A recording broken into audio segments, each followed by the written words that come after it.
तो ये स्टैटिस्टिक्स थी। पढ़ाया मैंने कुछ नहीं, आपको एग्जाम्पल से मैंने आपको बता दिया है कि स्टैटिस्टिक्स क्या है। तो इसलिए आज की वीडियो तमाम स्टूडेंट्स के लिए, चाहे वो ग्रेड 5 के हैं, 5 से लेके ग्रेजुएशन लेवल तक, प्रोफेशनल लेवल्स के तमाम स्टूडेंट्स को स्टैटिस्टिक्स पढ़नी पड़ती है। इसलिए मैं कह रहा हूँ कि आज की वीडियो तमाम स्टूडेंट्स के लिए बहुत ही अहम है। और आज से स्टैटिस्टिक्स की एक बाकायदा सीरीज़ शुरू होने जा रही है। आऊज़ु बिल्लाहि मिनश्शैतानिर्रजीम, बिस्मिल्लाहिर्रहमानिर्रहीम। अज़ीज़ तुलबा तालबात, मोहतरम साज़ा इकराम और न्यू नॉलेज अकेडमी के नाज़रीन, अस्सलामु अलैकुम वरहमतुल्लाहि वबरकातुहू। आज की हमारी वीडियो बहुत ही स्पेशल वीडियो है और एक बहुत ही स्पेशल सीरीज़ शुरू होने जा रही है वीडियोस की। आज की वीडियो का टॉपिक है व्हाट इज़ स्टैटिस्टिक। तो व्हाट इज़ स्टैटिस्टिक्स, अगर मैं ये कहूँ कि स्टैटिस्टिक्स फॉर ऑल स्टूडेंट्स, कि statistics is very important for all students of all degrees. आप चाहे मैथ पढ़ रहे हैं, फिज़िक्स, केमिस्ट्री, बायो, इकोनॉमिक्स, अगर आप बिज़नेस पढ़ रहे हैं, इंजीनियरिंग कर रहे हैं, मेडिकल में हैं, कॉमर्स में हैं, फार्मेसी पढ़ रहे हैं, इवन कि अगर आप आर्ट्स पढ़ रहे हैं, तब भी आपको स्टैटिस्टिक्स एज अ सब्जेक्ट पढ़नी पड़ती है। तो इसलिए आज की वीडियो तमाम स्टूडेंट्स के लिए, चाहे वो ग्रेड 5 के हैं, 5 से लेके ग्रेजुएशन लेवल तक, प्रोफेशनल लेवल्स के तमाम स्टूडेंट्स को स्टैटिस्टिक्स पढ़नी पड़ती है। इसलिए मैं कह रहा हूँ कि आज की वीडियो तमाम स्टूडेंट्स के लिए बहुत ही अहम है। और आज से स्टैटिस्टिक्स की एक बाकायदा सीरीज़ शुरू होने जा रही है। डेली बेसिस पे स्टैटिस्टिक्स के टॉपिक्स आपको कवर करवाए जाएंगे with practical examples, problem solve करके आपको दी जाएंगी। तो अगर आपने अभी तक चैनल सब्सक्राइब नहीं किया तो इस चैनल को सब्सक्राइब कर लें और बेल आइकन को भी दबा दें ताकि आपको वीडियोस का नोटिफिकेशन बराह रास्त और बर वक्त मिल सके। तो टॉपिक की तरफ जाने से पहले कि व्हाट इज़ अ स्टैटिस्टिक्स, मैं आपको थोड़ा सा बता दूं कि स्टैटिस्टिक्स में हम करते क्या हैं, पढ़ते क्या हैं। स्टैटिस्टिक्स में हम डील करते हैं डेटा से, यानी इसमें हम डेटा हैंडलिंग करते हैं। अब डेटा क्या है? Data is a collection of information. कोई भी इंफॉर्मेशन की कलेक्शन है या उसका सेट है, दैट इज़ कॉल्ड डेटा। अगर हम कह लें कलेक्शन ऑफ फैक्ट्स या कलेक्शन ऑफ वैल्यूज़, यानी वैल्यूज़, फैक्ट्स और इंफॉर्मेशन की जो कलेक्शन है या उसका सेट है, वो डेटा कहलाता है। अब स्टैटिस्टिक्स की अहमियत आप इस तरह से लगा लें कि आईटी क्या है? IT is information technology. तो जिस तरह आजकल के दौर में इंफॉर्मेशन टेक्नोलॉजी के बगैर गुजारा नहीं होना, इसी तरह तमाम स्टूडेंट्स को किसी ना किसी लेवल पर स्टैटिस्टिक्स लाजमी पढ़नी पड़ती है। इसकी वजह यह है कि informations, facts and values are everywhere, are in every class, are in every subject, are in every fields. अगर आप गेम्स की बात करें तो वहाँ भी स्टैटिस्टिक्स इन्वॉल्व है। इंटरटेनमेंट की बात करें, वहाँ भी स्टैटिस्टिक्स इन्वॉल्व है। सोशल मीडिया की बात करें, वहाँ भी स्टैटिस्टिक्स इन्वॉल्व है। एजुकेशन में भी स्टैटिस्टिक्स इन्वॉल्व है। इंडिविजुअल से लेके फैमिली और गवर्नमेंट सेक्टर के तमाम डिपार्टमेंट जो हैं, उन तमाम को स्टैटिस्टिक्स से पाला पड़ता है। यानी ये ज़रूरी नहीं स्टूडेंट्स के लिए, जो डिफरेंट ऑर्गेनाइजेशंस के एम्प्लॉयज़ हैं उनको भी स्टैटिस्टिक्स से पाला पड़ता है। यानी जो बंदा भी इंफॉर्मेशंस को, फैक्ट्स को, वैल्यूज़ को हैंडल कर रहा है, वो स्टैटिस्टिक्स में इन्वॉल्व है, वो स्टैटिस्टिक्स कर रहा है। उसको स्टैटिस्टिक्स या तो उसने पढ़ी होगी या उसको पढ़नी पड़ेगी। तो अब टॉपिक की तरफ जाने से पहले आपको एक मैं छोटी सी प्रैक्टिकल एग्जांपल से समझाना चाहूँगा कि आपसे कोई पानी मांगे तो पानी आप उसके सामने कैसे लेके जाएंगे। एक तरीका तो ये है कि आप पानी लें ग्लास में और यहाँ से पकड़ें, यहाँ से पकड़ के ऊपर से उसके पास लेके जाएं तो आपको शायद डांट पड़ जाए। और सोचिए ज़रा बचपन में किस किस को इस तरह से पानी लाने पे डांट पड़ी हुई है। अच्छा जी, दूसरा तरीका यह है कि आप यहाँ बॉटम से पकड़ें, ये इस तरह से पानी लेके आए। अब तीसरा तरीका क्या है कि आप इस तरह ट्रे में रख के पानी लेके जाएं। अब एक और तरीका क्या है कि आप इस तरह ट्रे में भी रखें और उसको लिड से कवर भी करें। ये किसी के लिए, किसी के सामने पानी लेकर जाने के मुख्तलिफ अंदाज थे, मुख्तलिफ प्रेजेंटेशंस थी। तो आप ज़रा सोचें आपको कौन सी वाली प्रेजेंटेशन अच्छी लगी है, कौन सा तरीका आपको अच्छा लगा है। सबसे लास्ट वाला जिसमें हमने ट्रे का यूज़ भी किया, लिड का यूज़ भी किया। तो डेटा जो हमारे पास होगा उसको भी हमने प्रेजेंट करना होता है। अब उसकी तरफ चलते हैं हम अपने टॉपिक की तरफ। ये एग्जाम्पल देने का मकसद ये है कि डाटे की प्रेजेंटेशन होती है तो वो कैसे करनी है ये आप पे डिपेंड करता है। अब व्हाट इज़ अ स्टैटिस्टिक्स ये समझाने के लिए मैंने एक हाइपोथेटिकल एग्जाम्पल ली है। एक क्लास 8th के 15 स्टूडेंट्स की मैंने एक एग्जाम्पल ली है, उसके 4 सब्जेक्ट्स की एग्जाम्पल ली है।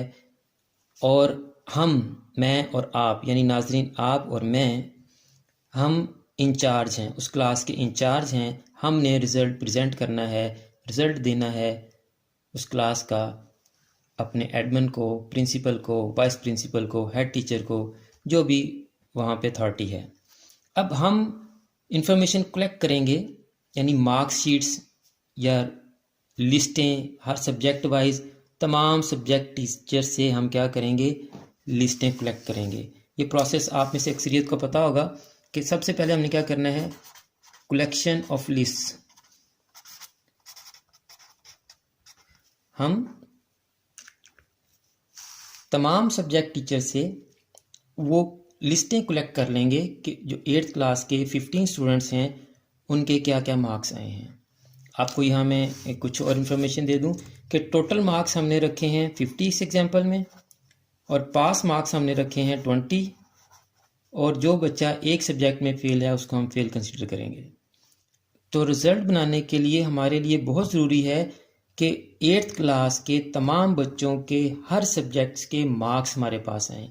अब वो हर सब्जेक्ट्स के मार्क्स हमने किससे कलेक्ट करने हैं, सब्जेक्ट टीचर से। सब्जेक्ट टीचर हमें तमाम स्टूडेंट्स के मार्क्स की लिस्ट देंगे। तो चलते हैं लिस्ट की तरफ। सबसे पहले हम कलेक्शन करेंगे, कलेक्शन ऑफ लिस्ट। ये इसको साइड पे रख देते हैं, ये एग्जांपल आगे भी आपको काम आएगी। तो ये इंग्लिश के टीचर की लिस्ट आ गई है जी। उन्होंने जैसे जैसे चेक करते गए ए के, एफ के, एल के, बी के मार्क्स उन्होंने देख के हमें दे दिए।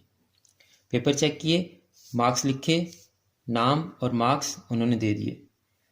अब देखें ये वही तरीका है कि ग्लास को ऊपर से पकड़ के उन्होंने हमें प्रेजेंट किया है, सीक्वेंस नहीं है। अब हमें मेहनत करनी पड़ेगी इसके ऊपर। डाटा तो हमारे पास आ गया, ये लिस्ट आ गई हमारे पास। अब मैथ के टीचर्स ने अरेंजमेंट की हुई है, मार्क्स लिखे हैं, और जो फेल वाले हैं 20 मार्क्स से कम वो मेंशन भी किए हैं उन्होंने। Very good. नेक्स्ट चलते हैं जी, साइंस की लिस्ट। उन्होंने पूरी इन्फॉर्मेशन दी है, math test class 8 list science, total marks 50, pass marks 20, roll number, name of students, obtain marks, और फेल जो मेंशन किए हैं साथ लिखा भी है कि फेल है। एक और अच्छा प्रेजेंटेशन का तरीका। अब पाक स्टडी की लिस्ट आ गई, देखें, देखने में अच्छी लग रही है। Test monthly class 8 subject, total marks, pass marks, ये सीक्वेंस भी ठीक है, हालांकि राइटिंग भी ठीक नहीं, लेकिन प्रेजेंटेशन बहुत अच्छी है। और फेल पास हर एक के आगे लिखा है इन्होंने, और समरी भी दी इन्होंने साथ। टोटल स्टूडेंट्स इतने हैं, पास स्टूडेंट्स 14 हैं, फेल 1 है, पास परसेंटेज 93। अब आप देखें ज़रा, आपको जैसे पानी प्रेजेंट करने की सबसे लास्ट वाली एग्जाम्पल अच्छी लगी होगी मेरे ख्याल से, इसी तरह से आपको ये वाली लिस्ट सबसे अच्छी लगी होगी। सबसे कम मेहनत हमें इस पर करनी पड़ेगी क्योंकि उन्होंने प्रेजेंटेशन बहुत अच्छी की है। तो अब ये जो हमने लिस्टें कलेक्ट की हैं, अब हमारी बारी है कि हम इनको प्रेजेंट करेंगे। आया हम इस फर्स्ट मेथड की तरह प्रेजेंट करेंगे? No. Second? No. Third? No. Fourth? इससे भी बेहतर हम कोशिश करेंगे कि प्रेजेंट करें लिस्ट को अपनी। तो कलेक्शन की अब हमने सारी लिस्टों की। अब हमारी बारी है कि हम क्या करेंगे, इन लिस्टों को कंपाइल करेंगे और इनको प्रेजेंट करेंगे। Presentation of list. अब इन चारों लिस्ट को हम कंबाइन करेंगे। मेरे स्टूडेंट्स, हमने इसको कंपाइल भी कर लिया। तमाम लिस्टों को इकट्ठा कर लिया, प्रेजेंट कर लिया।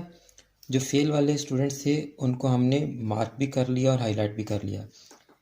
अब हमने कंडीशन रखी थी जो एक सब्जेक्ट में फेल है वो तमाम सब्जेक्ट्स में उसको फेल कंसिडर करेंगे हम। तो अब इन लिस्टों का हम तज्जिया करेंगे, यानी एनालिसिस करेंगे कि कौन सा बच्चा फेल होगा और कौन सा बच्चा फेल नहीं होगा। अब हम क्या करेंगे, इस डाटे का क्या करेंगे, इसका हम एनालिसिस करेंगे। क्या करेंगे, इसका एनालिसिस करेंगे।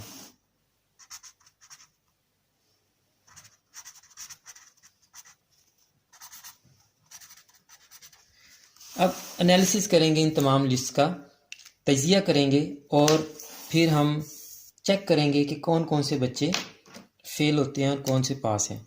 जी, एक सब्जेक्ट में ये बच्चा तमाम सब्जेक्ट्स में है, इसको हम पास कंसिडर करेंगे। ये फेल हो जाएगा। ये 2 में है, ये भी फेल, ये भी फेल, ये भी फेल, ये भी फेल, ये फेल, ये फेल और ये फेल। ये सारे हो गए पास। अब this is one type of analysis. हम एक से ज़्यादा एनालिसिस भी कर सकते हैं। अब एनालिसिस आप अपनी रिक्वायरमेंट के मुताबिक कर सकते हैं। आप इसकी जो है वो ग्रेडिंग भी कर सकते हैं, फर्स्ट सेकंड थर्ड भी निकाल सकते हैं। आप इसकी रैंकिंग भी कर सकते हैं, 1 से लेके डाउनवर्ड इनको रैंकिंग भी दे सकते हैं। तो सबसे पहले हमने लिस्टें कलेक्ट की, फिर उनको प्रेजेंट किया, फिर उनको एनालाइज किया, हमने तज्जिया किया, एनालिसिस किया और अब हम इसकी वजाहत करेंगे। इसको हम इंटरप्रेट करेंगे कि ये रिज़ल्ट क्या है, कैसा है और क्यों ऐसा रिज़ल्ट आया है। ठीक है, तो हम उसकी इंटरप्रिटेशन में इस तरह की लिस्ट बना सकते हैं। टाइम ज़्यादा हो जाएगा, सिर्फ मैं आपको बता देता हूँ ज़बानी में कि जिस तरह ये टोटल स्टूडेंट्स, पास स्टूडेंट्स, फेल स्टूडेंट्स, पास परसेंटेज, हम यहाँ इन तमाम सब्जेक्ट्स की जो है वो परसेंटेज निकाल सकते हैं और फिर हम इसकी मज़ीद इंटरप्रिटेशन कर सकते हैं, वजाहत कर सकते हैं कि किस सब्जेक्ट की वजह से रिज़ल्ट इस तरह का आया है, किस सब्जेक्ट्स का रिज़ल्ट कैसा है। तो ये होगी इसकी इंटरप्रिटेशन, इसकी वजाहत होगी। इस रिज़ल्ट को एक्सप्लेन कर दिया हमने अथॉरिटी को, टीचर को, प्रिंसिपल को कि रिज़ल्ट क्यों ऐसा है या जैसा भी रिज़ल्ट है। तो लास्ट स्टेज हमने क्या की, इंटरप्रिटेशन की, इसकी वजाहत कर दी। हमने इंटरप्रिटेशन कर दी इसकी।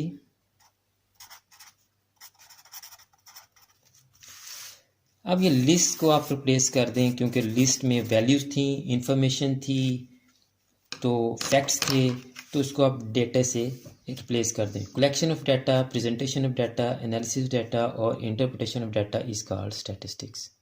उम्मीद है आपको स्टैटिस्टिक्स समझ आ गई होगी।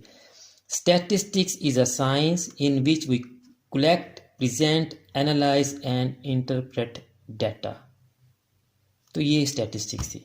पढ़ाया मैंने कुछ नहीं, आपको एग्जाम्पल से मैंने आपको बता दिया है कि स्टैटिस्टिक्स क्या है। उम्मीद है कि स्टैटिस्टिक्स आपको बड़ी अच्छी तरह समझ आ गई होगी कि ये क्या है। अब इसको हम आगे इसकी डिफरेंट जो टाइप्स हैं, इसकी डिफरेंट जो टर्म्स हैं वो समझाऊंगा मैं आपको, इसके क्वेश्चन सॉल्व करवाऊंगा। यानी ये एक सब्जेक्ट हमने शुरू कर दिया है, इसके तमाम टॉपिक्स हम कवर करेंगे, एक्सप्लेन करेंगे, समझेंगे और इसकी प्रैक्टिकल एग्जांपल से समझेंगे और इसकी जो प्रॉब्लम्स होंगी वो भी हम सॉल्व करेंगे। तो स्टूडेंट्स, अगर आपको आज की ये वीडियो अच्छी लगी है तो इसको शेयर लाजमी करें, क्योंकि ये सब्जेक्ट तकरीबन हर स्टूडेंट ने पढ़ना होता है, किसी ना किसी ग्रेड में, किसी ना किसी लेवल पे, किसी ना किसी डिग्री में। ये हर बच्चा इस सब्जेक्ट को पढ़ता है। तो आप इस चैनल से जुड़े रहें। अगर आपने चैनल सब्सक्राइब नहीं किया तो अभी चैनल सब्सक्राइब कर लें, बेल आइकन को भी दबा दें। मेरी कोशिश होगी कि डेली बेसिस पे रोज़ाना इसकी वीडियोस जो मैं अपलोड करता जाऊं। मेरी दुआ है कि अल्लाह ताला तमाम स्टूडेंट्स को, मेरे तमाम नाजरीन को और पूरी उम्मत मुसलमान को दीनों दुनिया के तमाम इम्तहानात में कामयाबियाँ अता फरमाए। मुझे भी अपनी दुआ में याद रखा करें। अगली वीडियो तक के लिए फ़ी अमानिल्लाह।